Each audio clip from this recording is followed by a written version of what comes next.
to actually do this activity, which I think is super duper amazing. All right, so while I am beginning to prepare to introduce the activity to you ladies, I wanted to ask if you could either take out a piece of paper and a pen. I know most of us are either on our computers or maybe our smartphones. So also if you could just maybe like open up a place where you can take quick notes, and then I will begin to introduce the activity. All right. So the I Am Remarkable initiative is a initiative that has been put on by Google. So I know that Onika had mentioned that she's actually going to be doing the training with her job, which is really amazing because I actually got introduced to this particular initiative from an event that Onika was actually a part of. So this is super duper amazing that she's getting the opportunity to actually be trained in I Am Remarkable. But the I Am Remarkable initiative empowers women and underrepresented groups to speak openly about their accomplishments and improve their self-promotion skills. So I don't know what you ladies experience has been, but I know for me, at times I do not always feel very comfortable with self-promotion. This is something that I would say over the year I have begun to become a little bit more comfortable with overall. But sometimes it is very, very hard for me to speak about my accomplishments and or engage in self-promotion. So I just also wanted to say, however, that when we are speaking about our accomplishments and when we are engaging in self-promotion, it's important to understand that it's not bragging. And I think that oftentimes, I would say even for myself, I would feel a little bit uneasy about saying all of the wonderful things that I've done, because I didn't want people to think that I was bragging about, you know, what I've done or bragging about my accomplishments and things like that. But in fact, it's not bragging when it's facts. These are things that we actually have done and things that we should actually be very, very proud of ourselves about. And then another thing that I wanted to just state before we engage in this activity is that our accomplishments will not speak for themselves. It's not like when we're walking around, we have our resume or, you know, our one sheet or our, you know, CV just pasted on our t-shirt on the front and the back. So it's super important for when we're going into these rooms and when we're, you know, meeting new people and connecting with individuals, that we ensure that we speak about the accomplishments, because we as women, we do some amazing things. And I think that it's super duper important for us to also let other people know how remarkable we are, I should say. All right, so if you already took out your piece of paper, your pencil, your pen, or you just, you know, have a place where you can just jot quickly a few notes, I would like for us to take 2 to 3 minutes to list why you are remarkable. So we can start that now. Again, we'll take about 2 to 3 minutes. Just list out, I am remarkable because, and then, you know, write why you are remarkable. And then I'll ask for a few people to share out.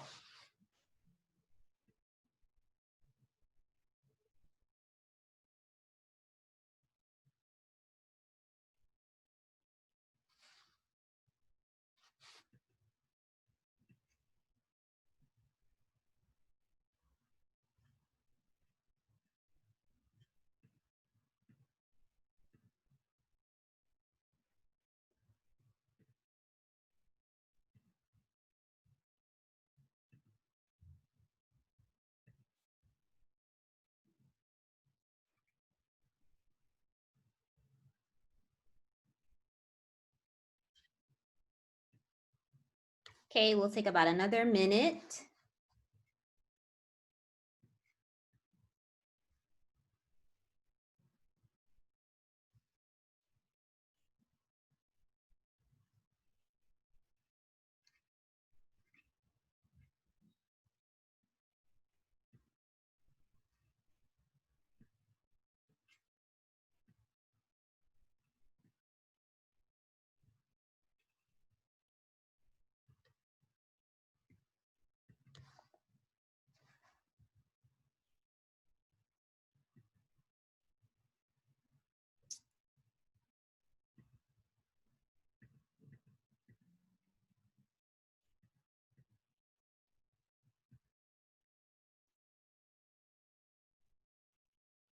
This is the longest minute ever. I was waiting for the time to say 2:23 and it's just, oh, there we go. Perfect. All righty. So is there anyone who would like to just share out how it was for you writing down, you know, like what makes you remarkable?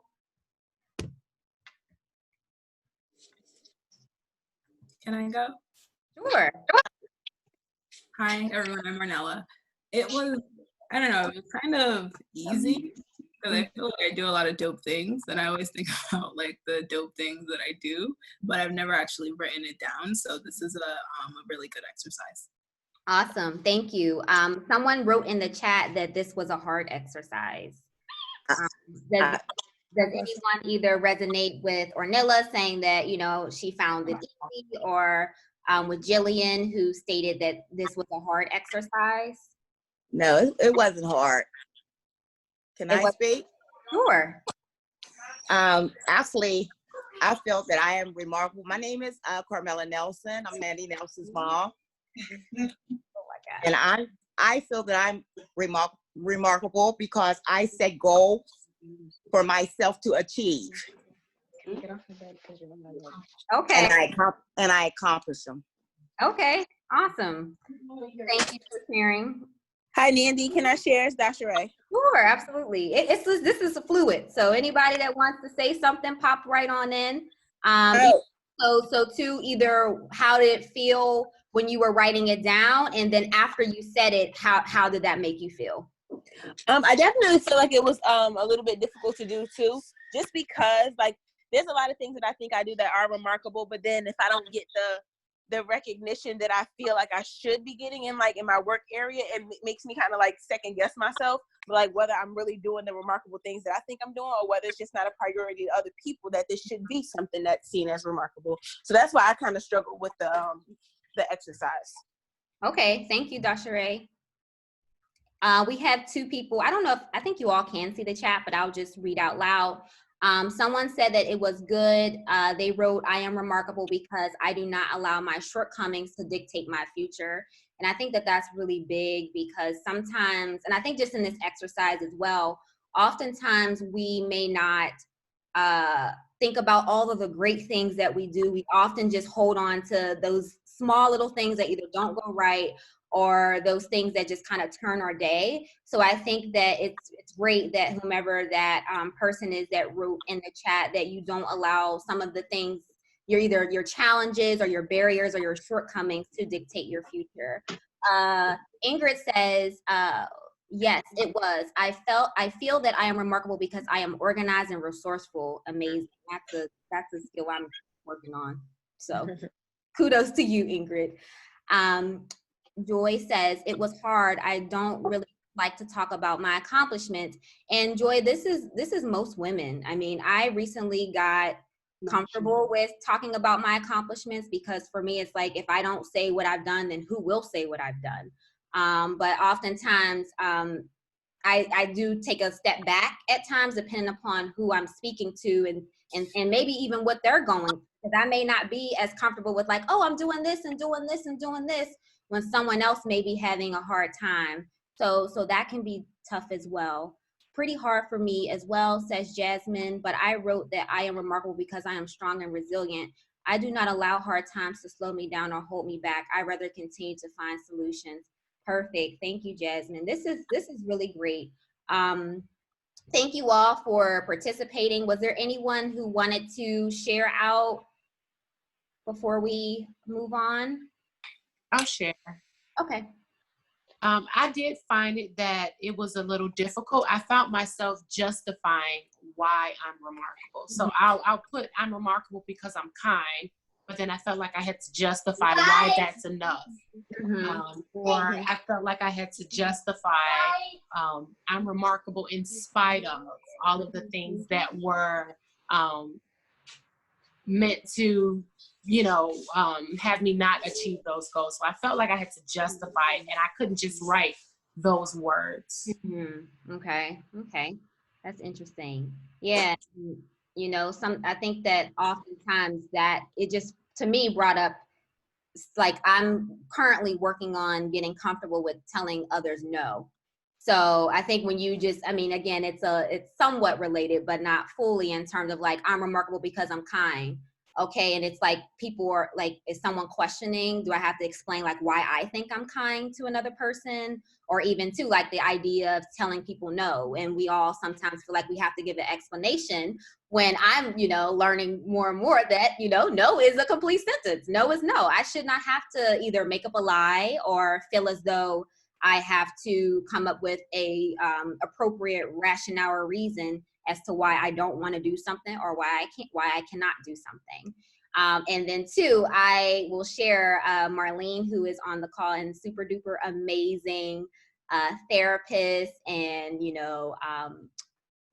teen girls guru, and just an amazing person. She posted on her social media The Best Yes, I believe that's the book. I'll double check and I can post it in the chat with the author. But I'm starting to read that book, and it's really, really great in terms of like me figuring out how to make those decisions, and on how to say my best yes. And then like in terms of what is alignment with me at this moment, what will cause me to say yes to certain things, and what will cause me to say no in certain things, and thinking about the whole picture, not just in this moment, can I do it, yes or no, but me saying yes to this, what will be those lasting effects on me spiritually, financially, mentally, emotionally, things like that.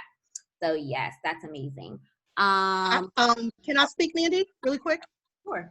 Okay, I feel that this was very hard for me. We did this together at an event, and it was hard because as a parent, it's things like starting a business, working, doing this.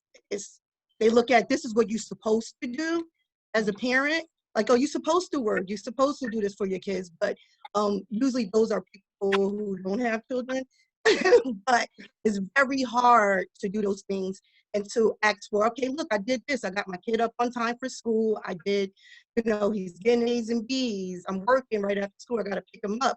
And some people will say, oh, no, this is what you're supposed to do as a parent. But it's definitely accomplishments, because it's not that easy to parent. So to write down things while I'm remarkable was kind of difficult for me, because it was dealing with everything as me being a great parent, and some people will look at that and be like, well, you're supposed to be a great parent, but it's a lot of work into going into parenting. Mm-hmm. So yeah, it was a little difficult for me to write down a list of why I'm remarkable. Okay, thank you for sharing. For sure. Last thing. Sure. Oh yeah, so it was a little bit more easier than I expected. But one of them I put, I am remarkable because I am learning how to advocate and speak up for myself, because I learned over the years and as an adult that I've learned a lot of passive behaviors, and it might be because I'm like the older kid in the family, and I have like siblings underneath me, and I just really try to avoid, and I don't like conflict. I'm always happy, I'm always cheerful. But yeah, that's definitely a learning process for me. And even when it comes to like work and setting family boundaries, I'm learning to like speak up for myself more. And I'm like, okay, give myself a pat on the back when I see it happening. That's hard. That's very, very so we have a last comment from Nicole before we move on. She stated, it was difficult because my immediate response was to think that my only accomplishment made me remarkable, when I am remarkable for just being me, unique, different, and remarkable. I love it. That just wrapped it up so eloquently. Thank you, Nicole. All right, perfect. So we are going to move on to our first speaker. I am super excited. So we have Kylie Stores, who will be our first speaker for the day, and she is going to be speaking about how God has set her up, and every moment is leading to your next moment. All right. Hello, you all. I am so excited to be speaking to you guys this afternoon now. I'm so excited to be speaking to you all, and I'm so thankful for Nandi putting this together. Such a beautiful thing. As you'll see in my presentation, I'm all about the spirit. And so I'm going to pray us in, and then I will get started. And so God, I just come to you. Thank you for each and every woman on this virtual brunch. And I just pray that you Continue to watch over her and bless her, God, throughout this day, throughout this week, God. And then bless every single speaker, God, that is going to bring forth some knowledge on this afternoon. We thank you, God, for your portion, even in this quarantine. And we thank you, God, for your portion, even in this time of uncertainty. And so I just ask that you allow us to be able to grow and to be able to come together, God. It's in your name I pray. Amen. And so, as Nandi said, my name is Kylie. I'm 29 years old. And I'm going to be speaking to you all today under the topic or the idea. I'm all about writing and I'm all about points. And so if you have pencil and paper, get those out because I'm going to have you guys jot some stuff down. And so I have 3 points that I'm going to cover.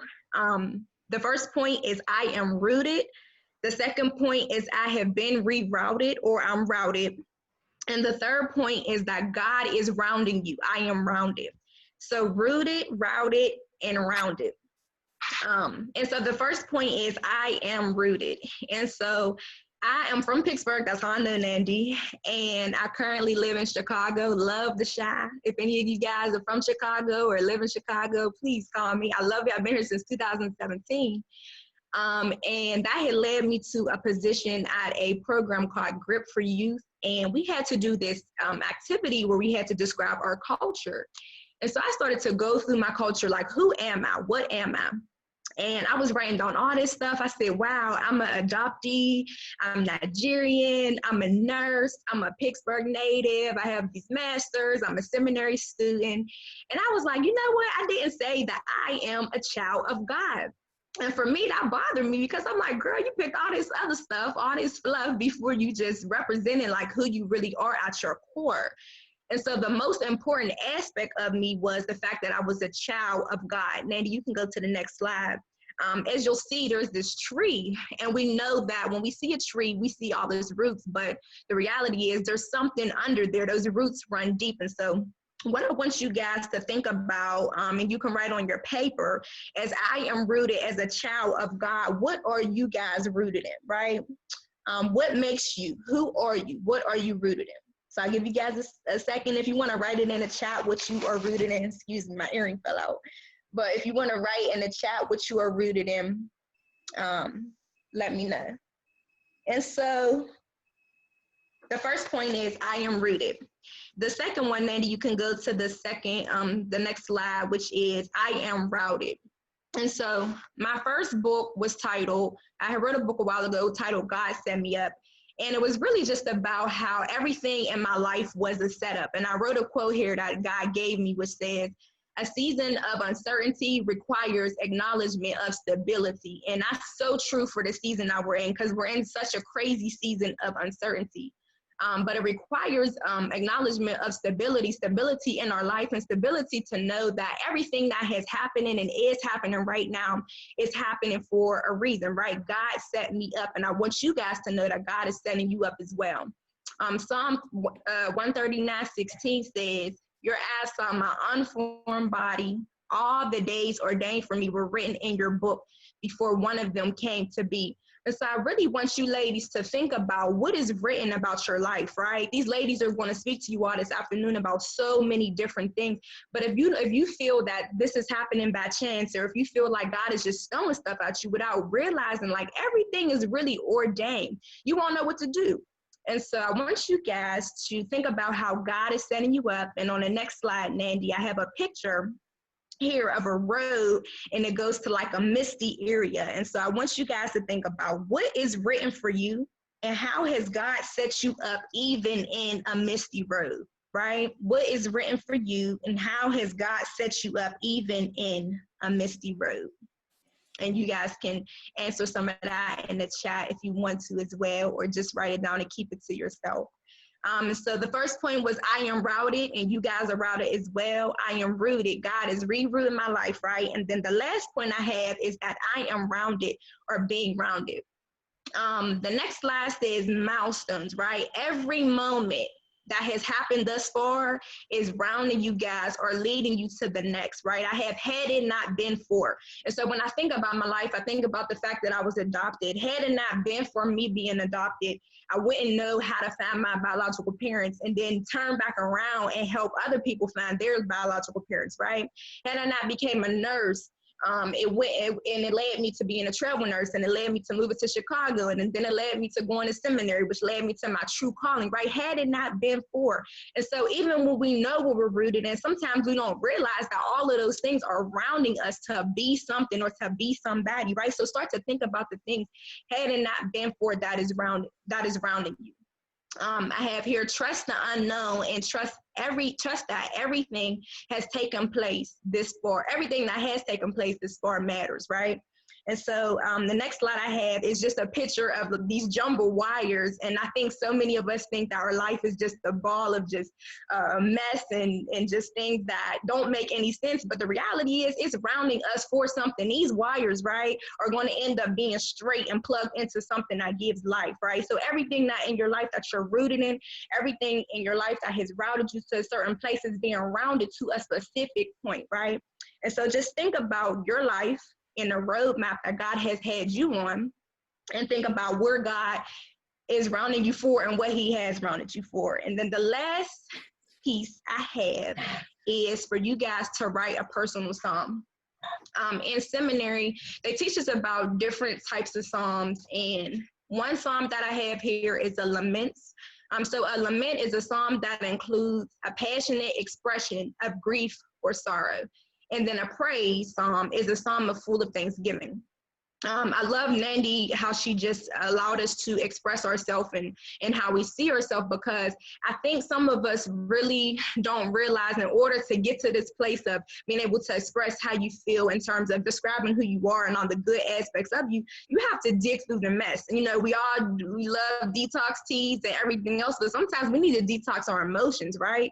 We need to write a lament and really just cry out, God, why am I the way I am? What is going on in my life? What has caused me to be so angry? What has caused me to feel like nobody loves me, right? We need to start thinking about the things that we have went through and lament and put it on paper.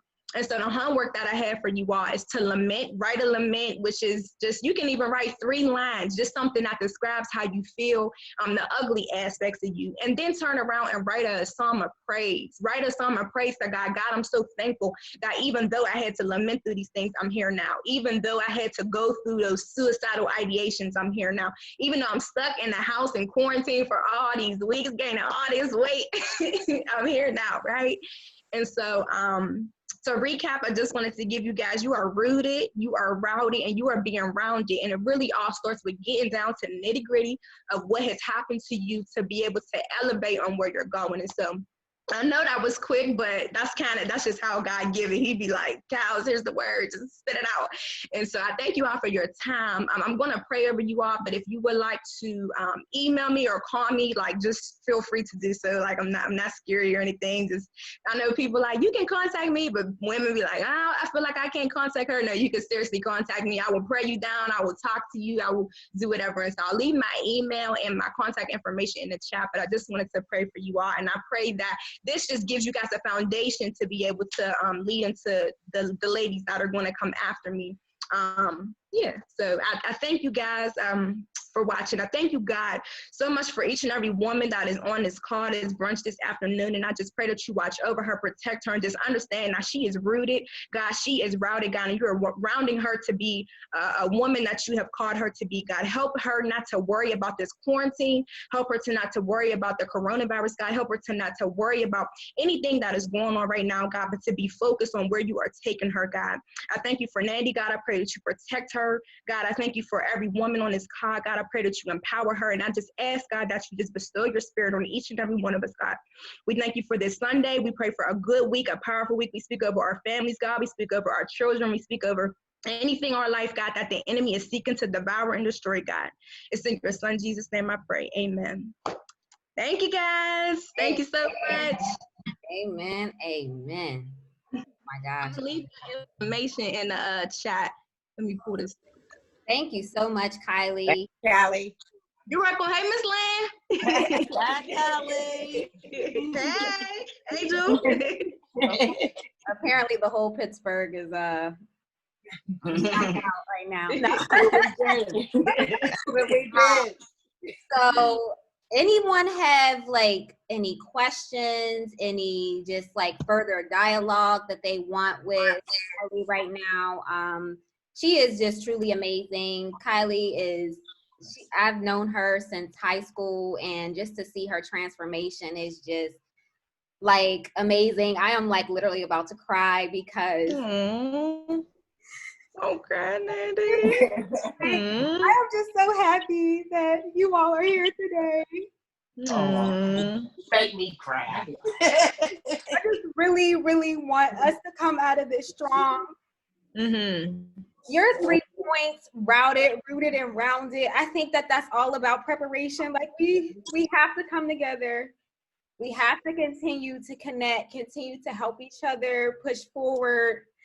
And you just set the tone. Like, Kylie, you just I appreciate your prayer. If anybody is not a believer, that's fine. If you believe in the universe or whatever, just take whatever you can from this. But I'm just thinking about like how much I've been able to accomplish, and we know the community that we come from, and this is not typical. So for us all to just come together and bring some amazing, powerful attendees as well, it's just unbelievable, because I would never, even doing this for myself, like I was like, no one's going to come, no one's going to register. But you know what? I feel it in my heart. But Tyra probably don't know how to get in. I feel it in my heart to want to do some things for women, and it's just amazing just to see how many people came and just wanted to support, and even you all just being so, willing to just share. But that's enough. I don't want to take You want to get her on your phone? But I see there's a gentleman in here, so hopefully he's being blessed as well, because unless you've been trying to help somebody out on the call on their phone. But I'm just so thankful. And, if anyone has any, further questions or want to dialogue with Kylie, this would be great. We definitely will have some time to just continue to dialogue throughout. But thank you so much, Kylie. I am just... Thank you, guys. Sorry I had a PowerPoint. That's like the teacher in me. I gotta just put stuff together. I'll forget. So sorry it's so formal, but amen. That's fine. Now we're going to get to, does anyone have anything for Kylie? Okay. I just want to say, hi guys, it's Marlene. I just want to say thank you. I don't know you, Kylie, but it's very rare to see, I'm gonna get emotional. It's very rare to find brunches where people are just gonna use what God tells them to do and just be led by the Holy Spirit. So I just want to thank you for just starting off with prayer and ending with prayer, just blessing this whole thing. Thank you, Nandi. Thank you very much, because I didn't know what to expect. So to see woman fired up for God, it's like, wow, this exists. So thank you. Amen. Thank you. I'm all talking and muted because I had to blow my nose. I don't have corona, guys. But it's just thank you so much, Marlene, and thank you, Kylie, as well. This is just wonderful. So we will move on to our next speaker. I am just all over the place at this point. But we have Ornella, and she is going to speak about taking inventory over our financial life. Hi, everyone. I don't even know how to follow up, Kylie. I was passionate. I was like, okay. No. For finances, it's probably not as exciting, but it's important. You're going to get us together. It's very important, and especially in this time, the corona hit us in a lot of different ways, but one way that it affected so many people was with their finances, and it caught us all off guard. But I think there are definitely ways to mitigate certain financial risks, and with the theme of preparing for prosperity, definitely being able to prepare your finances in a realistic way, that's going to help you weather this storm and then prepare for any other kind of storm that could ever happen again. So I have 4 things that are going to go into taking inventory of your finances, but I just want to get like a quick pulse. Like, how many people sit down and like work on their finances, take inventory of their budget and all on a regular basis? I'll see via the chat. No, I don't. Okay, good. Erica does. That's okay. Like, typically I do see it, like, because I'm a financial trainer, like I work with a lot of different clients, and all of them come to me with like a similar situation, or they're just trying to work towards certain goals, but they don't know where they are financially. So everything that I do when I create a plan with them is I take inventory of where they are. Like, I want to see what you have right now, what you're dealing with in order to get you to that next level. So this is one thing that you can do, especially since we're in quarantine. You all have a little bit of extra time now. You can sit down, you can take 30 minutes, you can take an hour with your finances, and you can really, really go through these steps. They're very easy steps to help you take inventory of your finances. So step 1, gather your income. So write down all of the things that come into your bank account on a monthly basis. So like how much you make from your job after your taxes and everything are taken out. If you have a side hustle, how much money you make from the side hustle. Make sure that you're able to write that down and calculate how much you make on a monthly basis. Then step 2, gather all of your assets. So write down everything that you own. Then your assets are exactly the things that you own. So like cash in your checking account, cash in your savings accounts, any retirement accounts that you have, whether it's through your employer or a previous employer. Sometimes it might take a little bit of extra work so that you have to call them and find out like, how much money do I have in my 401k? Because I know so many people probably aren't even aware, but take the time, call them, reach out to them, see how much money you have there. The markets are a little crazy right now, so it might not be what you're expecting, but at least know how much is in that account. Also, any outside investment accounts that you have. So if you have like a Betterment account or Elvest, any other kind of investment account or other assets that you have, make sure you write all of that down because you want to know where you're starting with. If you have 0, that's okay. You know that you want to get to another level. And if you have, let's say, $10,000, then okay, you set a goal for 20,000, 30,000, however much you want to get to. But you need to know where you are to begin with. Step 3, take all of your liabilities. So these are things that you owe. So this is your credit cards, your mortgage if you pay one, any personal loans you have. If you have student loans, take that. Write the balances of your student loans, your credit cards, everything. Know, okay, how much debt am I in?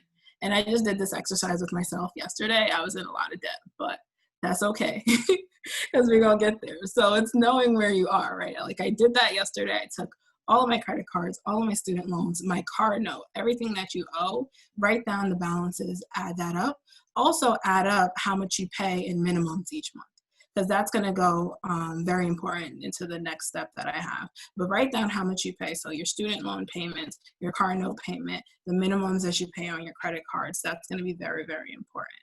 And then step 4 is taking all of your expenses on a monthly basis. So you have 2 kinds of expenses. You have your fixed expenses, which are things such as rent, your utilities, expenses that you know are going to come out on a monthly basis that you're kind of already planning to come out. So your Spotify subscription, if you pay for like European Wax on a monthly basis, like those are the kinds of things you want to have as your fixed expenses, write them all down. Then you have your variable expenses. These are things that you don't know how much you spend money on, like between food. I know for me, food is the thing that I spend money on because I be hungry. So like making sure that you have food, how much you spend monthly on food, whether it's your groceries, eating out, also your entertainment. So like if we can't go nowhere right now, but like if you were going out, you were going to the movies, you're going out to drinks with your friends, like write down how much you spend on that monthly. Also, write down any other like personal care items that you do. So like your hair, nails, makeup, so on. And get yourself a tally for the month as to how much you actually spend on those things. Now, what you're going to do from step one, you have all of your income, how much you make on a monthly basis, subtract that from your expenses. And one thing that's important for your expenses as well, add your credit card minimums to those expenses, because that's a part of your fixed expenses. Those are the things that you spend money on. So once you add all of your income up and you add all your expenses up and you subtract, if you are at a deficit, that's possibly the reason for like credit card debt, or you feeling like you're living paycheck to paycheck because you don't have enough money in your budget or money that comes into your account on a monthly basis in order to actually live the life that you are living.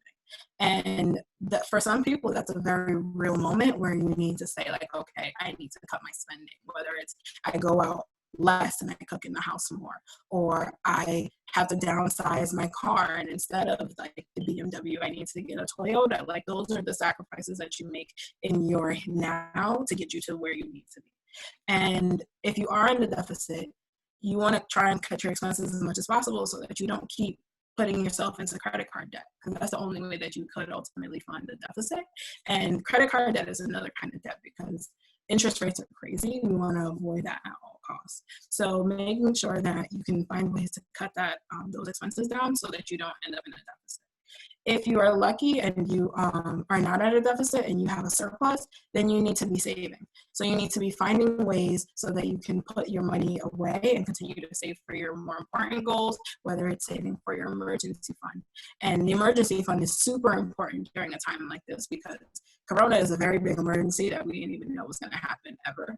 And a lot of people didn't have savings or reserve for it. So now I stress having an emergency fund more than I could stress anything in the world, because it even hit me in a way that I wasn't expecting it. Like my business, I was not prepared for having to be closed, right? I was expecting my restaurant to be open, but I was not open. So having that emergency fund, it definitely would have made a difference in my life. So I don't want it to be the make or break for a lot of other people. So making sure that you save and follow those 4 steps. If anyone needs to reach out to me, like I'll put my information in the chat as well.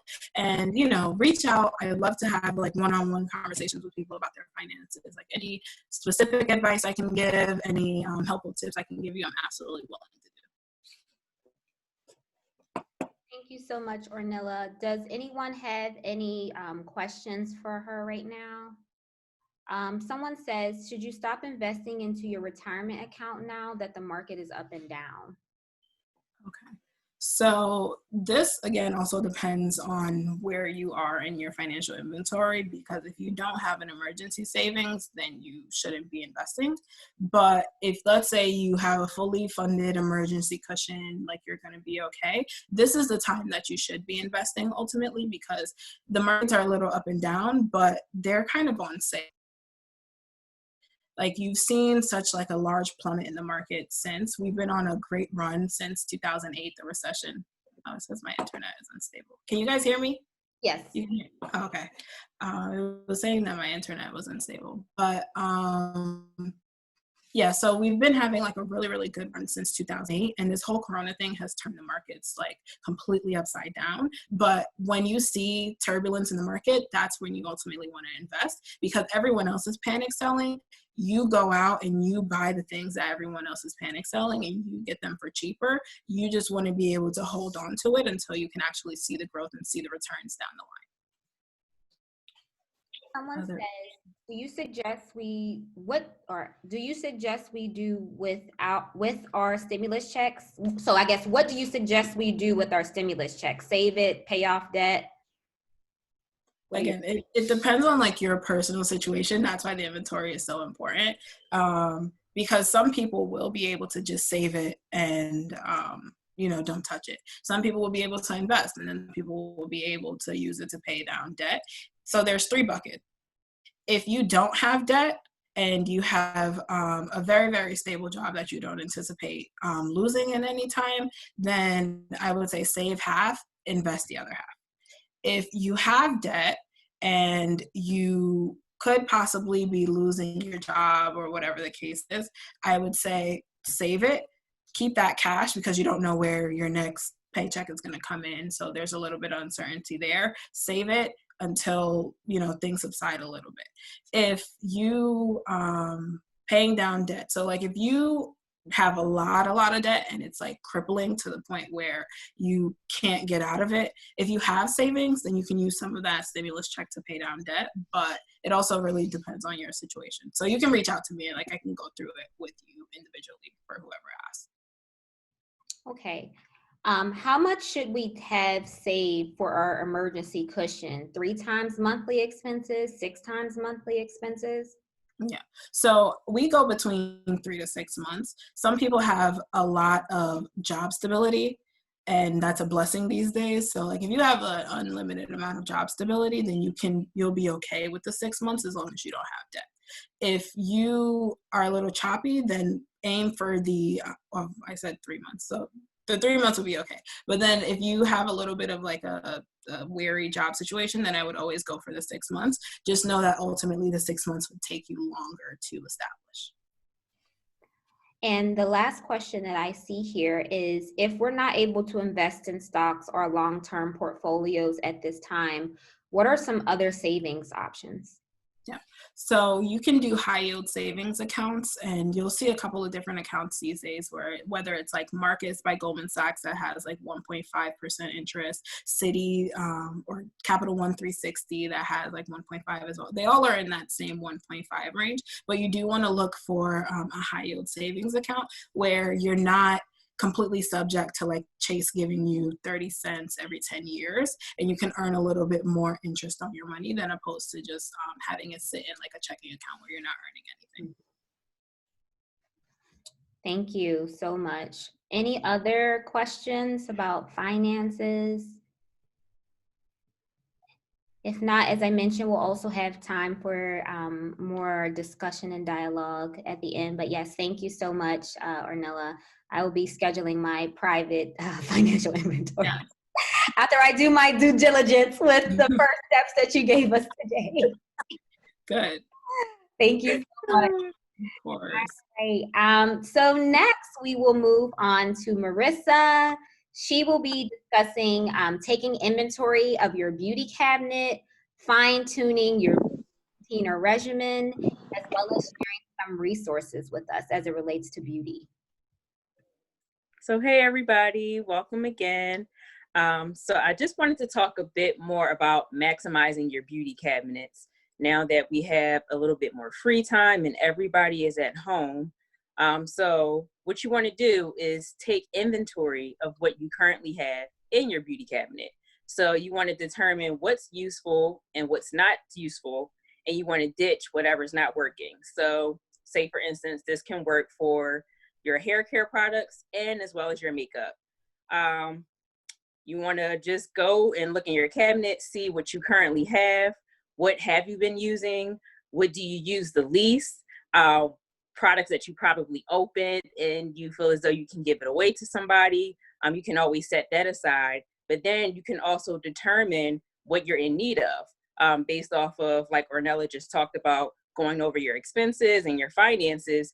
If you need to make a little bit of leeway and room to purchase, maybe a shampoo or a deep conditioner or some styling tools, you'll be able to do that because you were able to take inventory of what you currently have in your beauty cabinet. And the same thing for your makeup too. You have that crummy lipstick that you have been holding on for 5 years. Nobody's using it, so please ditch it. The eyeliner that has nothing but the crumbs at the bottom, get rid of it. You don't need it. And then you can always re-up on the things that you're in need of, especially take advantage of the sales that are going on. Since you're at home, you may not have access to the store all the time. Go online, utilize those coupons and those sales in order to reestablish and re-up on those hair care and beauty products as well. Also at this time, you want to make sure that you're fine-tuning your routine. So what about that hairstyle that you've been wanting to try for a very long time, but you just couldn't get it right? Say for instance, maybe if you're a natural curly girl and the twist out thing isn't really your thing, take that time to look at the products that you have and do a few test runs. Try your twist out, use a few different products. Maybe you want to try a twist out cream versus a foam or versus a styling gel. You have that time to try out those different options, and then you can also track and see the different results. So that way, when it's time to hit the ground running and you're going back to work, you can have a sure way and a sure hairstyle that you know that's going to work because you already tested it out for yourself. You can also take the time to practice some of your makeup techniques. Maybe you're not really into makeup at the moment, but you have a lot of free time and you always wanted to pull off that cat eye technique. So now is the time to break out that eyeliner, sit down in front of your mirror, and then, you know, take the time to try and get some of those different makeup looks. Contouring is not my thing, but everybody loves to do it, and some people do it very well. So that's another thing that might be on your list of techniques and things to try out as well. And what about some of our ladies who may still like to have their hair heat styled? You still want to take the time to try some different ways on how you can pin curl your hair or maintain your nice silky smooth wraps. You also, for anybody who's wearing locks, you might want to try some other techniques and ways to style your locks, maybe trying to curl your hair with a new rod set technique or on the pipe cleaners, something that's going to challenge you to try something different. So that way it won't be a trial and error in the future. You'll actually know what that outcome looks like for you. And then you can fine tune it and make it work for you in the long run. So you also can take the time to utilize your resources. So some of those things can be blogs, vlogs, and YouTube. You may not have access to hair care products, or budget can be a little bit tight. So you don't want to dip into anything that you may need to spend that's essential. What about going in your kitchen and your cabinet and making your own hair mask using olive oil and honey? You can also find different recipes that can help you along the way just by Googling something. Pinterest is a lifesaver also for recipes and for food, but as well as like hair masks and things like that, even facial masks with avocado and banana. It's so many great resources just using some of the fresh ingredients that you already have in your kitchen and in your cabinets and cupboards as well. And then as far as YouTube, we love YouTube. We get so much inspiration to try out new makeup styles. You can get reviews on different products in case you're on the fence and you don't really want to spend the money and try to make that investment in certain products. Go to YouTube. If you've been thinking about trying a certain product, even for appliances like blow dryers, flat irons, and styling tools, go to YouTube, look up a review. But you can also look up different styling techniques, whether it's braiding, whether it's the latest crochet style, how to do a twist out. But you also want to gauge on how you're looking for your resources. So say, for instance, if I have curly hair and I want to learn how to do a wash and go, when you go to YouTube, you want to look for somebody who has a similar hair texture as you. So that way you can better gauge what products might work best on my hair, because this person and this influencer also has a very similar hair texture to myself. And the same thing, if you wanted to try a hair color later on down the line when the salons and everybody opens up, you're kind of on the fence of, I don't really know what color works for me. Go to YouTube, find an influencer who is the same complexion and shade as you, and kind of see what kind of hair colors that falls in that line. And you can have an idea of what hues and what tones also work for you as well. And another thing we want to practice is sanitation and sanitizing your hair care tools. This shouldn't just be subject to hair professionals and salons, but you can also do this at home as well. So you also want to make sure whatever head wraps and your bonnets that you use at night, every time you shampoo and cleanse your hair, you also want to make sure you go behind and hand wash or throw it in the washing machine, so that way your head wrap and your silk scarves and bonnets can also be clean as well. And then you can also take the time to sanitize and disinfect your tools. So say, for instance, you have your brush. The first thing you want to do is just take another comb and get all of the extra debris and hair out, and then discard of that. And then from here, you can go ahead and clean your hair care tools and implements with hot soapy water. You can use your favorite shampoo, or you can also use an antibacterial dish detergent to cleanse your combs, your brushes, and things like that, and your clips. But ultimately, the more techniques that you're able to conquer in this downtime, you'll feel a little bit more inspired to try different things. Just for instance, I did a whole bunch of mini twists in my hair last week. But this week, I put them in Bantu knots because I wanted to get a little funky, maybe give somebody some inspiration. Just so you know that I tried something different. You also have that option to try something different as well. And you can also book a virtual appointment with your professionals at this time due to everything that's going on with the coronavirus. Take that time to, if you need to check in with your medical professional, with your therapist, with your hairstylist, with your skin specialist. Just because we aren't physically available to you, we're still able to connect with you virtually. So I'm also available for virtual appointments through the salon that I work at, and I'll make sure that I tag all of the information in our chat as well. If anybody has any questions, you can first personally message me, and we can always chat about hair as well. Thank you so much, Marisa. I am so happy that you decided to, share those tips today, because I see a lot on Instagram how people aren't very confident now in their appearance just because of everything being shut down.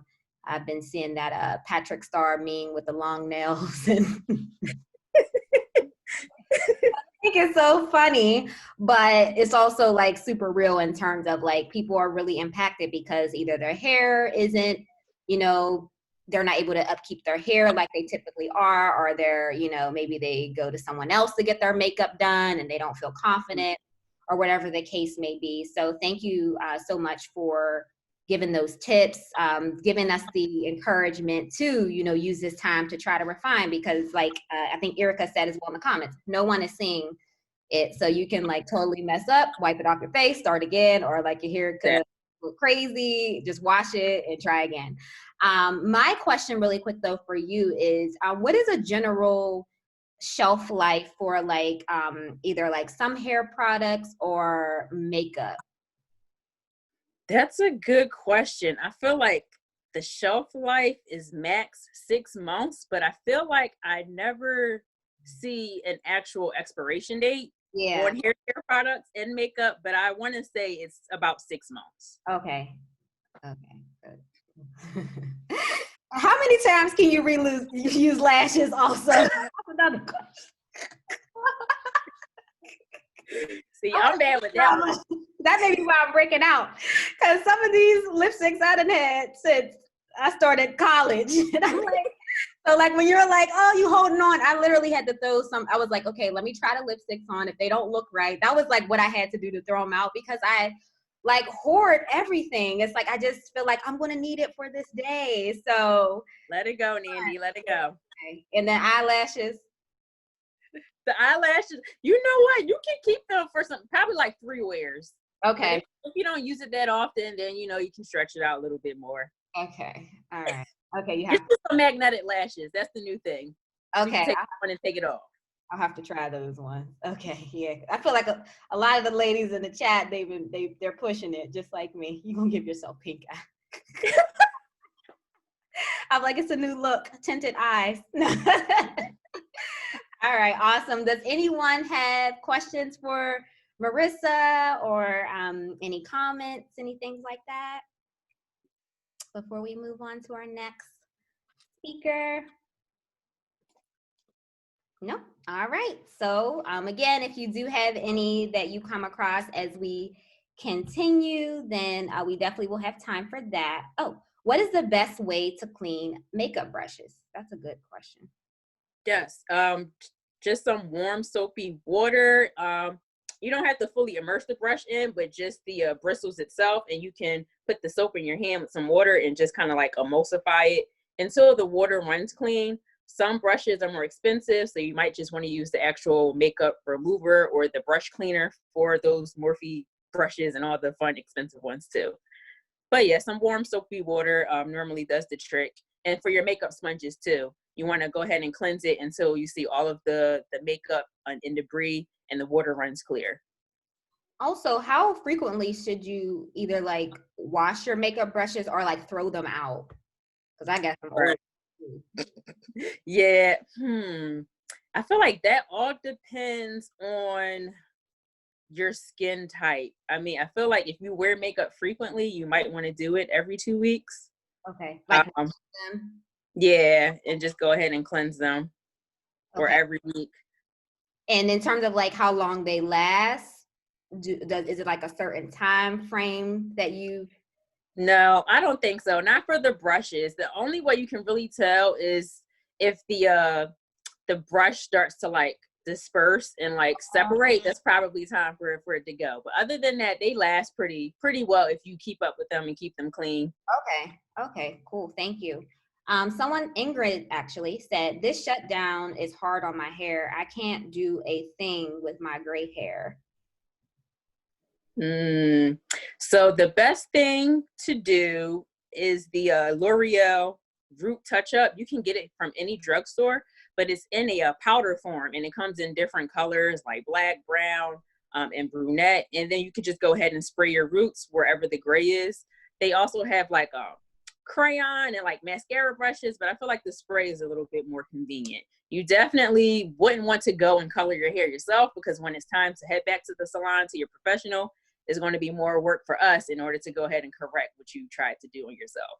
So something temporary like a root touch up and a color spray. Awesome. Well, someone also told her to embrace her grays. Beautiful. That's true too. Awesome. Someone said, oh, just giving resources, cosmeticinfo.org is helpful. Someone also mentioned that there's makeup brush pads on Amazon too. Kylie asked, what do you feel about spray dye that washes out? Yeah, spray dye is good. It's temporary. It gives you the illusion of something is new, even if you just wanted to keep it funky for a certain occasion. Or if people aren't as committed to getting an actual permanent hair color and altering their hair chemically, then temporary colors are definitely an option, so you can see what that result will look like for you. Awesome. Thank you so much, Marisa. And thank you everyone for asking your questions. This has been so great. So again, if there's any more questions as we continue about beauty, hair care, makeup, things like that, we'll definitely have some time for that at the end. So we will get on to our next speaker, who is Tekia, and she will be speaking about balancing family life and owning a business. So Tekia, let me see. I think she had to call in due to her audio. Can you? Yeah, I can hear you guys. Okay. Can you hear me?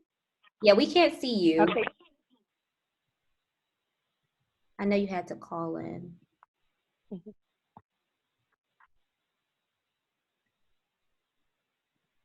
Okay, I can see. Well, I think because your iPad is muted, maybe. That's okay, why let me it's like primary. Got it. Oh, now it's I don't know. Yeah, we can see you and hear you now. Okay. Okay, great.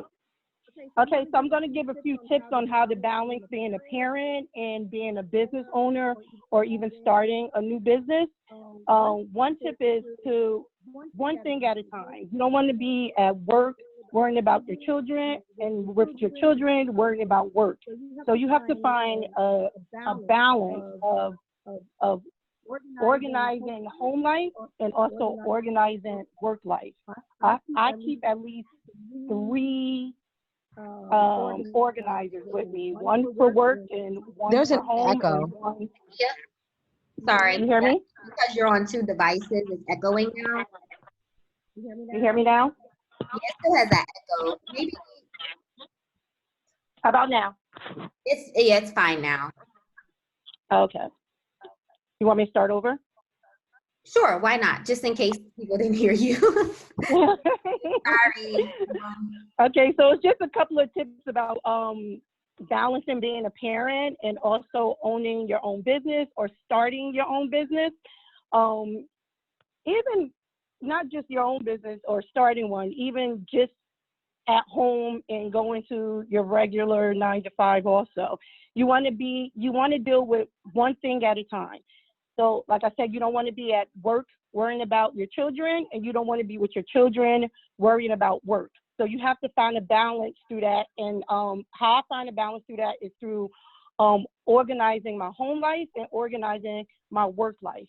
I put in the time for my children, and when that time is done, then I put in the time for my work, which can be a little difficult because we all have different schedules, but you have to try to find a schedule in there that will work for you and will also work for your family. The next tip I have is try to stay focused on both of your things, but also worry about self-care. Like, you want to actually take care of yourself, because if you don't, you can't focus on either one. You can't work on your family and you can't work on your job. And if you do, someone is going to take a seat back from it. Oh, and you got the Huh? You hear me?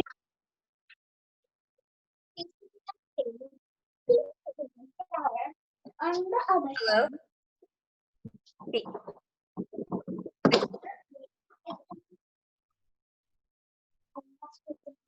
Tekia? You hear me?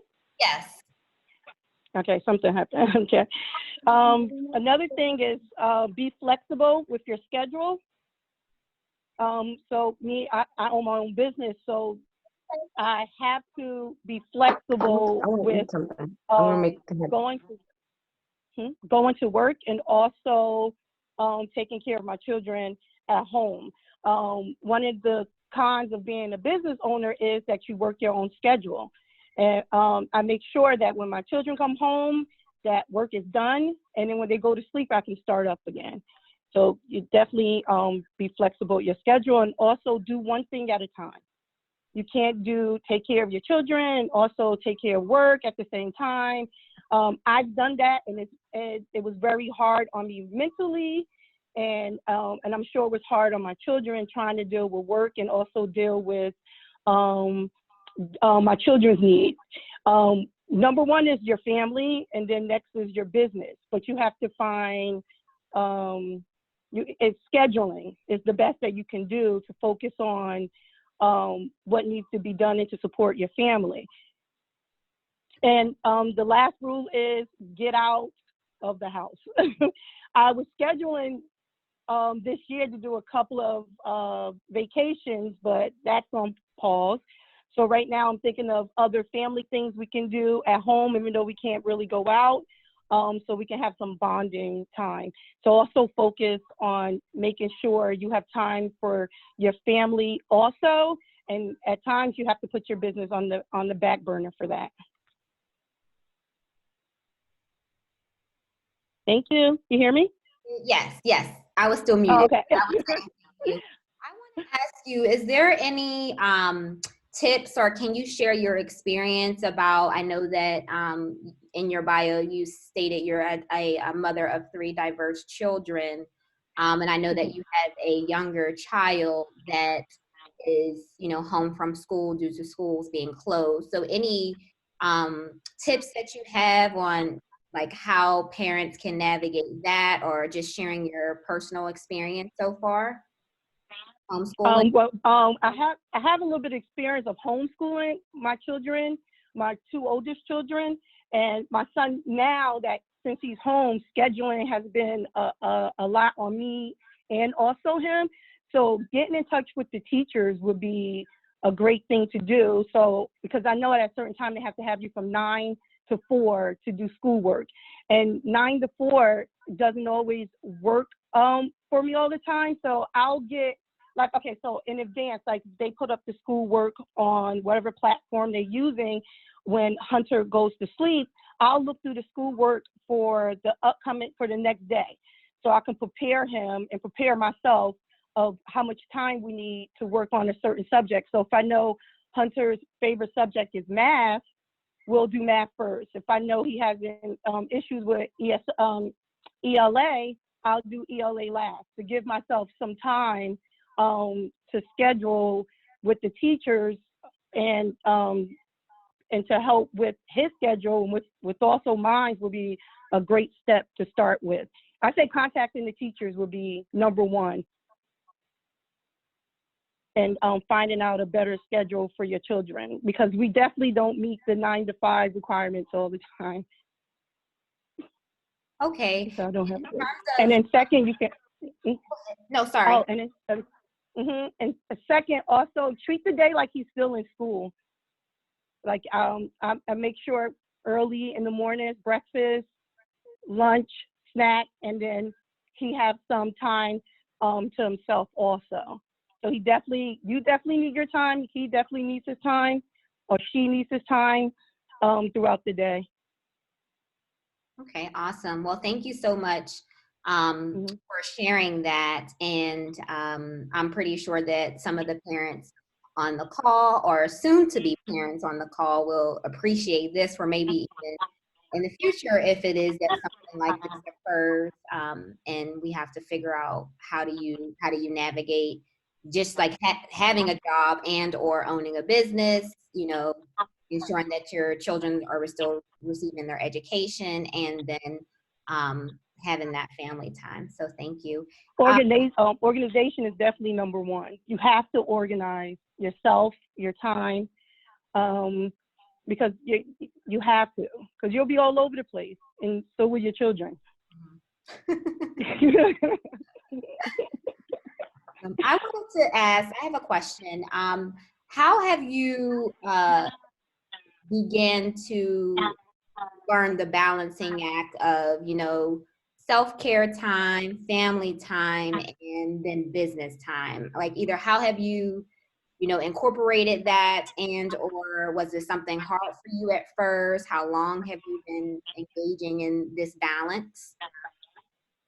Well, because I have 3 children, I had my first 2 at an early age. I had to learn to organize myself with my children. So, but as you get older, and then you have a kid, it's different. Children are different. So what may work for my first 2 kids, I thought would work for this kid, and it definitely didn't. So you have to just sit and just figure out how this time will affect how you do your work. So I like working at night. So during the day is really easy for me to set a schedule up for Hunter, but sometimes that schedule doesn't work. So the next day I say, okay, this what threw a wrench in this schedule, so let me try to rework that just in case. So truthfully, you can organize yourself for the week, but I also organize myself in case things happen. Okay, that's really Yes, yeah. So you have to be a fortune teller and just figure out, okay, this may happen during the week, so what am I going to do with that? It's like if you do emergency contacts at school, you don't put down one person, you put down 3 or 4, you know, just in case that person, you can't get in touch with this person, is too far. You have to do the same thing when it's parenting and organizing yourself. It's always not just A, B, it's like A, B, C, D, E, F, G, H, I, couple. Okay, awesome. That's a good having a plan A through Z. Yeah, A through Z. Definitely. Does anyone have any questions or comments for Tekia? Thank you so much, Tekia. You're welcome. I have a question. You mentioned binders. I'm not the most organized person. Can you kind of walk through what that organization binder should have or entail? Well, I have home binders at home. So my home binder is, I have like 3 or 4 binders, and I don't want to scare you guys. So I have one binder for medical, I have one binder for home, and I have one binder for school. And those binders consist of, like, the home binder will have my schedule and my husband's schedule, right? And the children's schedule of what we're going to do for the week, so we can match up our schedule for either the month. And also within that home binder, there are scheduling for dinner. So it'll be a menu, and there'll also be after school activities, in school activities, specials, and I'll put that in one binder for the month, and then I'll follow through and I'll switch out for the next month. So it's like a calendar, but it's like a binder which you and your whole family will share, not just you. So my binder, well, my schedule is just for me, then the binder is just for home. Also with medical binders, if your child, especially if you have a child with like with special needs or sick or just, you know, hypochondriac, you just do a medical binder and put all their medical information in. And then it's easier for me just to grab that binder for a doctor's visit or emergency room visit. Just grab that and bring that with me. And what's that? You can keep menus in your binder, whatever that helps your home run. That's what's in the binder. Awesome. And I would assume that the school binder just has all school related documents or like report cards. Yeah, so it's to have like, yeah, like report cards it will have what my son who has special needs will have like his IEP information in there, his all his binder, all his information from school, starting from pre-K and up. And then you can switch out. I keep one binder for pre-K, another binder for first grade, second grade, third grade, and I'll keep those together. And also have an activity binder for the kids to keep them busy, which has been very helpful at this time. So that binder is consistent of activities through my neighborhood, resources, and other programs. You can have a binder if you're doing play groups.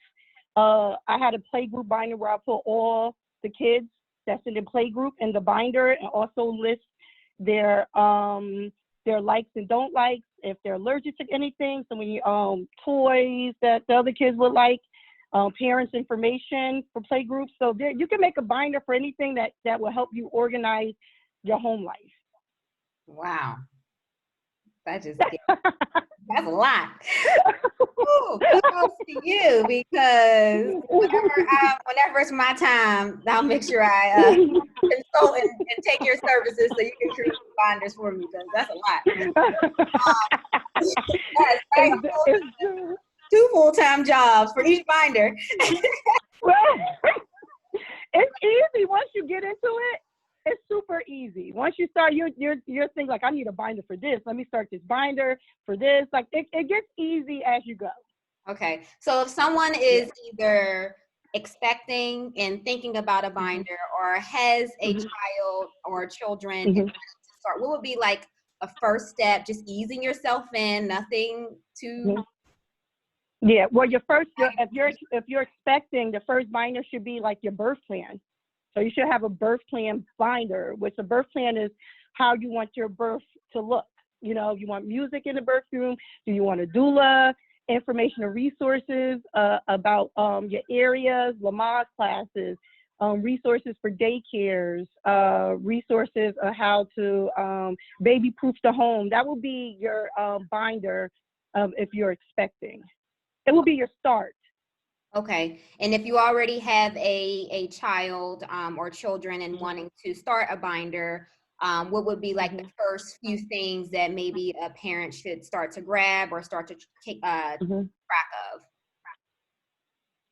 Yeah, so the first binder would be the school binder. If you're just starting, like if you have a 5-year-old, the school binder is a great place to start.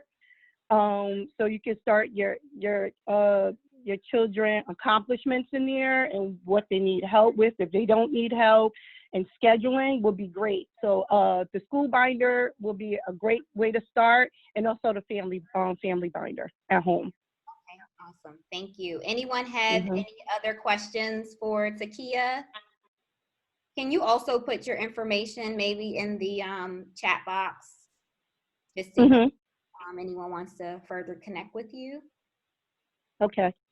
Awesome. Anyone have any questions? Thank you so much. No? Okay. You're welcome. All righty. So we will move on to the next and last, I should say, presenter. So we will have Keneisha, who we will segue into next. And she will be discussing how it is okay for us not to be okay. She's going to talk about how we can disconnect as well as be mindful and center ourselves. Awesome. Thank you, guys. I'm so inspired by everything that I heard today. I have my notebook. I took notes. Ladies, we're going to have some follow-up phone calls.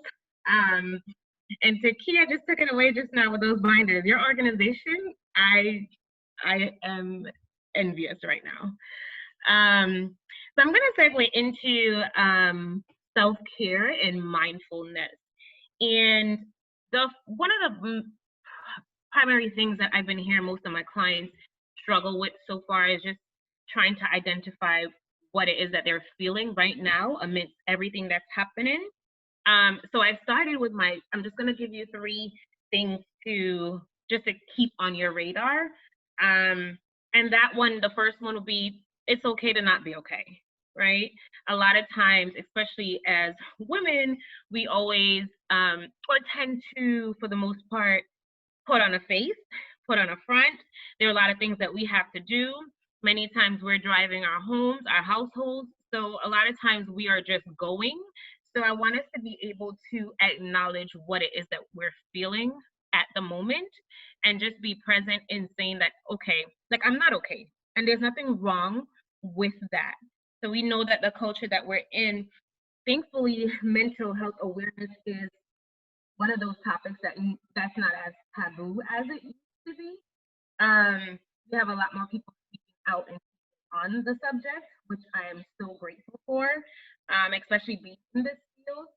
So acknowledging what it is that you're feeling at the moment is going to be something that will help you to navigate what it is that you're actually. So a topic that kind of came up in kind of like a subtopic is grief.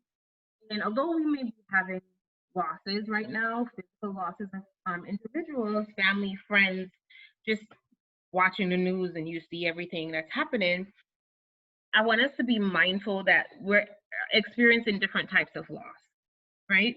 Some people are grieving the physical loss of that loved one, but we're also losing our time, our flexibilities, just the freedom to be able to go outside, go to the store if you wanted to, losing time with your family and friends. Some people are grieving that connection that they once had.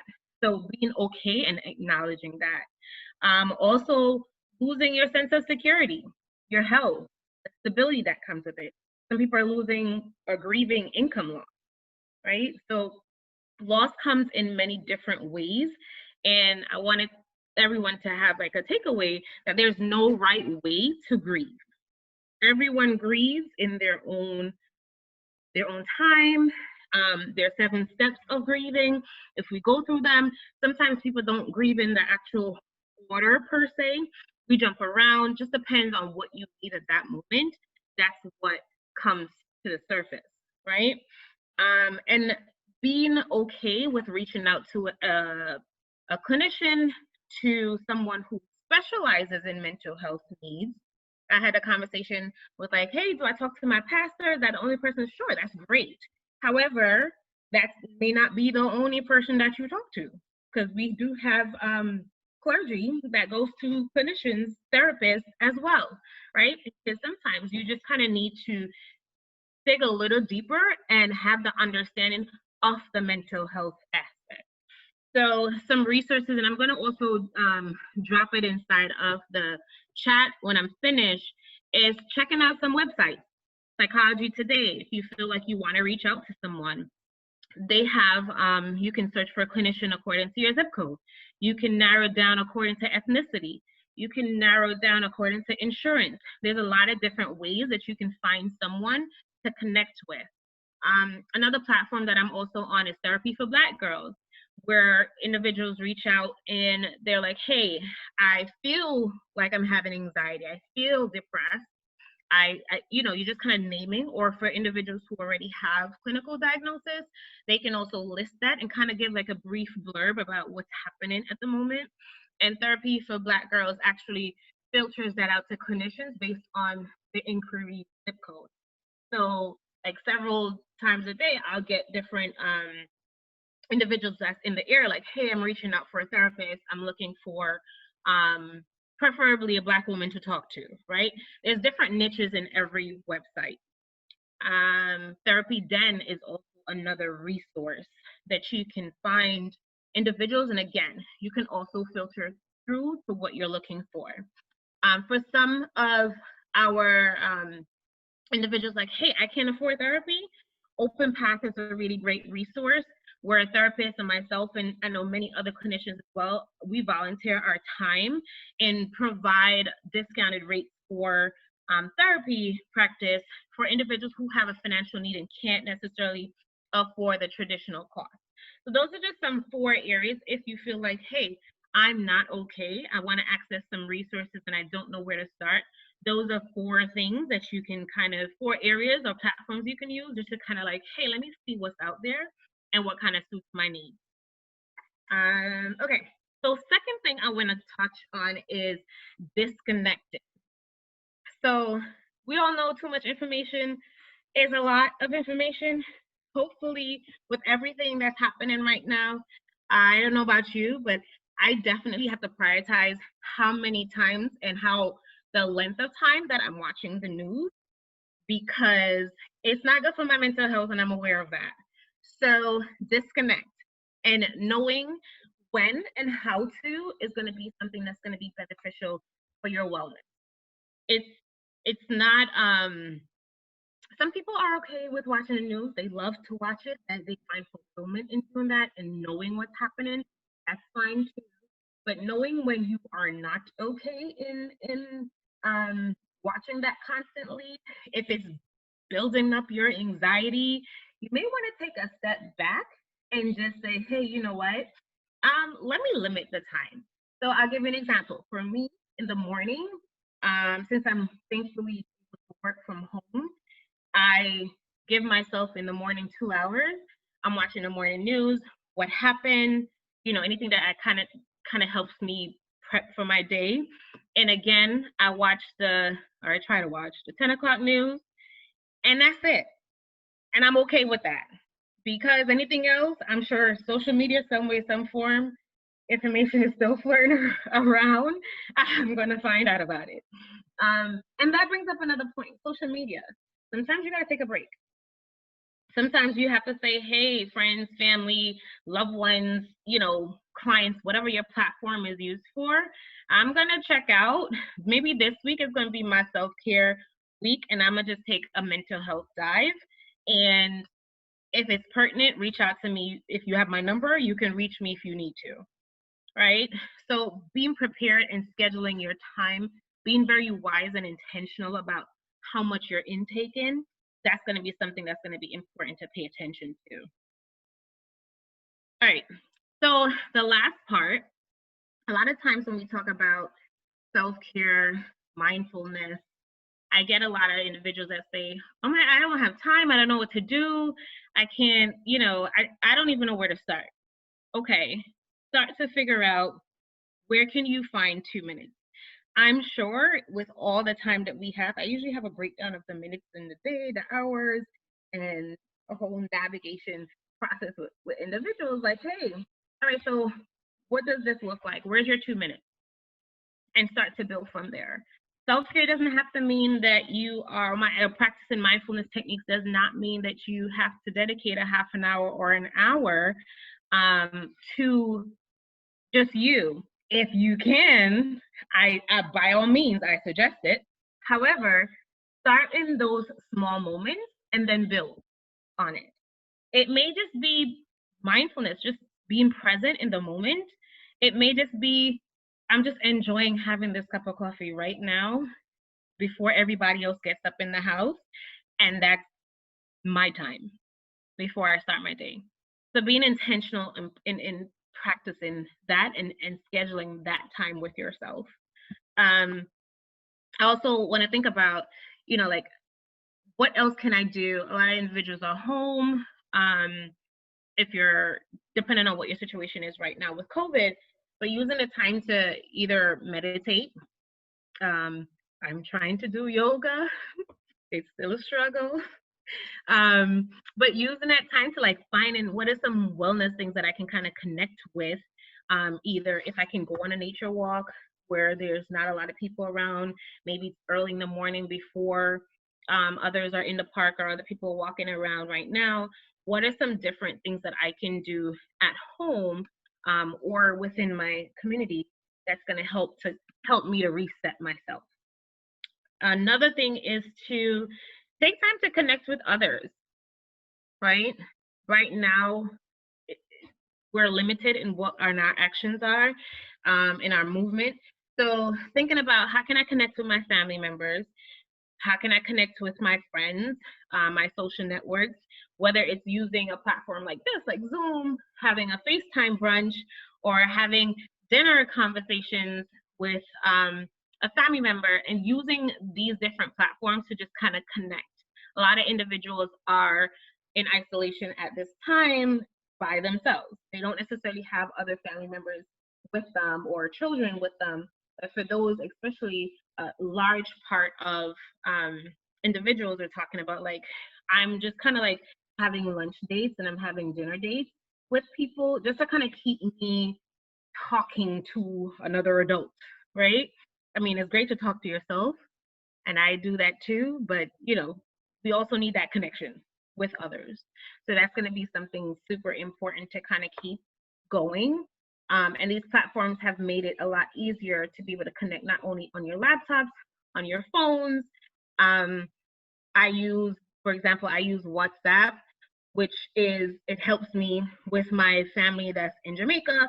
I can call them, I can video call them, I can talk to individuals, you know, overseas, wherever, and it just kind of keeps that connectivity going. Another thing is hobbies. What can I do? How can I practice this mindfulness? Some of us are finding ourselves and learning interesting things about ourselves. Some skills that we didn't know we had. That's great. Everybody's not going to start a business, but that's okay too. You decide to. But using and tapping into those skills, these are things that we can do to kind of practice our mindfulness. It's an activity that we can kind of channel our energy, helpful for us and for our mental health wellness as well. And the last thing that I'm going to urge everyone to just kind of explore, many of us are already naturally doing it, but using this time to give back. How can we help others? And a lot of people feel really great about themselves when they're helping others, right? So thinking about either connecting to some of those, if we're connected to an organization, how can we link with our organization to help those that are in need? For example, reaching out to the local hospital where you live. What are some things that I can do, or in like a small pod with some of my girlfriends that we can do collectively, kind of help and lend a hand. And it's also something that takes off the focus off of ourselves. So using either like reaching out with your girlfriends, just be like, hey, maybe you can sew, I can draw, let's figure out, let's make some masks. A lot of people, you know, if you've seen that, a lot of people kind of tapped into that mask making. Still, I don't have the needle and thread capabilities, but it's something that a lot of people kind of tap into, and they're finding different ways to kind of use their energy and paying it forward and feeling like they are contributing to their community, even though at times we can kind of feel helpless, not knowing how we can kind of participate. So that's something, that's another avenue that we can also explore. And again, everything just kind of ties back to keeping our minds and our bodies connected and rooted and grounded. So just 3 different areas that we can kind of work on our self-care, connecting to others, and being mindful of where we are, what our needs are. And again, reaching out if you're finding that you're having a lot more struggles than others, or you're having a lot more struggles than typical, you want to reach out and connect to a clinical professional. And that's it, folks. Thank you so much, Keneisha. You're welcome. Topic for sure. We have a few questions in the chat. A few people are asking if you could share those resources. Sure. I popped in the chat Therapy for Black Girls as well as Psychology Today. I didn't catch the one where you said you can volunteer. You have been volunteering your services to that platform. Sure, Open Path. Okay. I'm going to type it in right now. Perfect. And then also too, where people can further connect with you. Marisa says even a gentle stretch each day is good. I think when you were referencing like yoga. And then a question was, do you think online therapy is as beneficial as therapy in person? I absolutely do, because my private practice is based on virtual therapy. I may be a little biased to that response, but it actually is. So if you think about the dynamics of being in person, some people like that connectivity, which is okay, sitting across from someone, but I actually get from most of my clients that I have now, being able to log into, so I use Zoom, which is, it also has a different component, which is privacy protected for healthcare professionals. And my clients actually being able to, one, schedule their own appointments with me. They can be wherever. Sometimes I have clients that are on trips and they're like, hey, I don't want to miss my session. I still want to make sure that I'm checking in because things are happening. And the flexibility that that gives them helps them, I feel, so much more. They're actually more invested in making sure that there's not really, you can't say, oh, I'm stuck in traffic. Or, you know, like I got lost in the office. Like those it kind of eliminates those kind of barriers to that sometimes presents itself in in-person sessions. And it also gives you a different way of connecting with your provider. I think it's a little bit more personal, especially once you start to build a relationship with the clinician. Okay, thank you. Mm-hmm. Another question is, what is the best way to support family members best at distance that deal with depression and are home? That's a good question. Reaching out, finding different ways or different times to maybe scheduling those Zoom conferences or those lunch dates, those touch points, whether it's a, hey, just checking in to see how you're doing. If you know that those family members have been seeing a provider before, I'm hoping that you're in a place where you can say like, hey, like, how is it going? Are you still reaching out to your therapist? Is your therapist providing virtual sessions now, which many in the field have been doing for not only safety for ourselves, but safety for our clients, making sure that they're still having those touch points. And if they're not, you can also suggest that there's some practices that are doing kind of like a group touch point. And it's pro bono as well. So they can just do like a drop-in session with different therapists just to kind of like, hey, like this is what I'm feeling right now. And just kind of like having someone to talk to and being aware that individuals doesn't necessarily always want to talk to a family member or a friend. They want to talk to someone external for a myriad of reasons, and that's okay too. But just kind of like giving them that gentle reminder of like, hey, it's okay. Like if you want to talk to me, sure, cool, we can talk. But I want you to still be in connection with those providers that you had previously or reaching out to one. Thank you. Another, Tekia asked, what are the signs that you need a therapist? That's different, depending on each person. So people access therapy services for a lot of different reasons. It could just be like, I need someone to kind of like help me untease my thoughts. It could be for I'm having anxiety. There's a change or a shift that's happened in my life and I'm not quite sure how to navigate.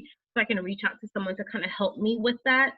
It kind of is different for each person as to why they reach out for therapy. But spending some time and reflecting on what's happening in the moment is going to be something that's going to help you to figure out whether or not this is something that I want to do. I do have clients that's like, hey, I'm not even sure if I really want to be here. That's okay too. Let's start to unpack and let's start to just kind of talk through like what brought you to my office? You know, what was that little thing that kind of made you say like, maybe I should just talk to somebody? Thank you. There's another follow-up question in regards to the Black community being against therapy. Ooh, well, that's a deep one. That's a lot. I've gone through this conversation in a lot of different circles. There's a big stigma attached. There is a lot of conversations about, so I kind of fall in between two communities, not only just the Black community, but also the Caribbean community, right? So we don't speak to anybody about our problems, right? That's kind of been that norm thing that kind of goes on. And I go through mental health and I sit down and I try to process. There have been different things that's happened over the years where we just didn't talk about. Suicide is the number one. Oh, that person, something was just wrong. Oh, that girl, you think about the phrases that you may have heard over the years. Oh, that one, she was just a little different. Oh, there was an accident. A lot of these things weren't reported. A lot of these things weren't documented. So if we go back in history, we know that mental health has existed as we have existed. And it's just been that taboo thing that we don't talk about. I think for our community especially, it has just been that kind of thing passed on generationally. And where we're seeing now more individuals talk about it's okay to not be okay, right?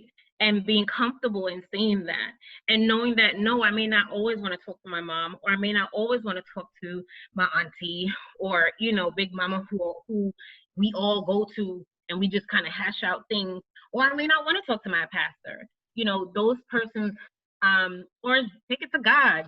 Yes, I'm a Christian as well, but guess what? God gave us the skill set as well to help people in different areas. So we want to make sure that we're tapping into those individuals that can help us tease out, what is it that we're feeling? What is it that we are experiencing? And a lot of times we have things that we are holding on to from childhood, right? Either our own personal experiences, what we've seen, what we've heard, what we've experienced in our families. And as adults, those things don't just go away. We mask them and we layer them in different ways, and then they just turn around and resurface in other ways. Sometimes they show up in our kids, and now you're looking at a little you like, okay, I gotta deal with this. But those are different things that you want to think about and reflect when you want to, or thinking about whether or not you should see something. Thank you so much, Keneisha. Definitely very valid points that you made here today. Anyone have any other questions? Also, Tekia said you're a great therapist. Oh, thank you. You have a few truths and a few facts in the chat box. Anyone have any other questions for Keneisha, or just overall for any of our speakers today before we close it out? Self-care is a great way to learn about yourself. Mm-hmm. Anyone want to say anything, or questions, comments? I think y'all should do it again. This was a very good session. No, thank you. I enjoyed you ladies. Thank you very much for that inspiration. Thank you, Mom. I second Mom. I second her.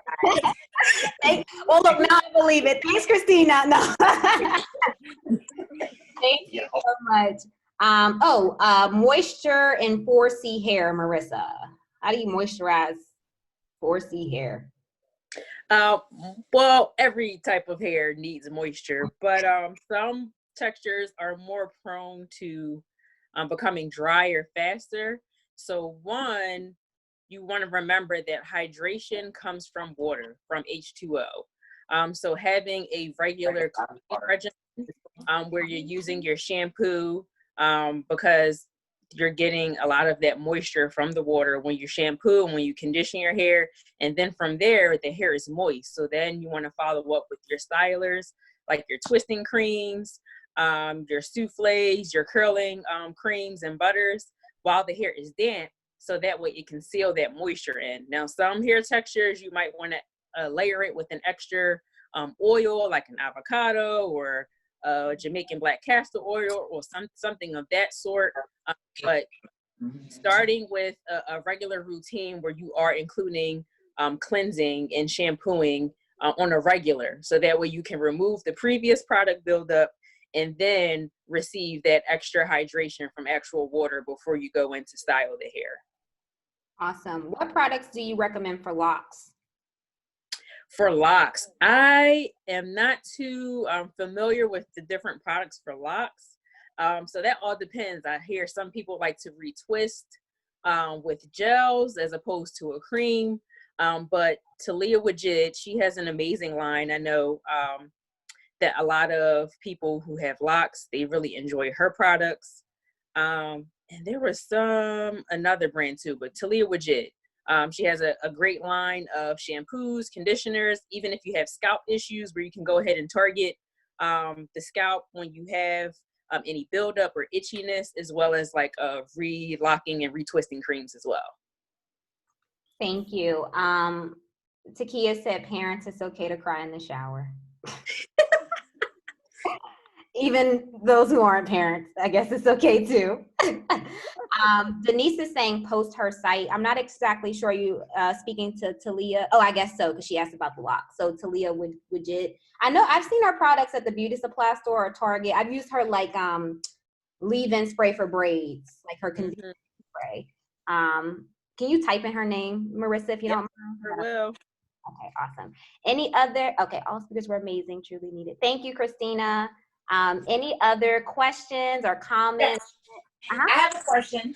Hi, okay, so hi, my name is Kim. I have a question about the hair products. So when I've been researching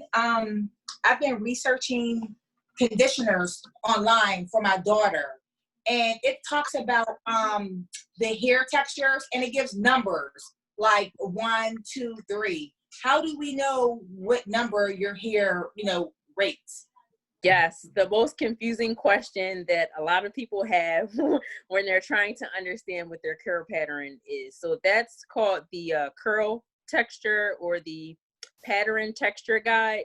And it ranges from numbers, meaning 0 and 1, you have the least minimal curl, all the way up to a 4, where it's the maximum tightest curl. And so then 4 is the coarsest. Yeah, so 4 is one of the kinkiest. Yep. And then you have sub range from A, B, C. That's just going to show you the degree of like how tight or loose the curl can be. Okay. But don't get too hung up on that, because it's very confusing, because one, every person has at least 4 different types of curl patterns on your head. So you're going to walk around with like 4 or 5 different, like, okay, I'm AB, I'm 4A, and I'm CD. So it gets a little bit confusing. The thing you want to focus on is think of your hair as a fabric. When you think of fabrics, you think of like, how does it feel? What is the texture? So for fine hair textures, the hair strand is so fine, it appears silky, so it's going to resemble silk.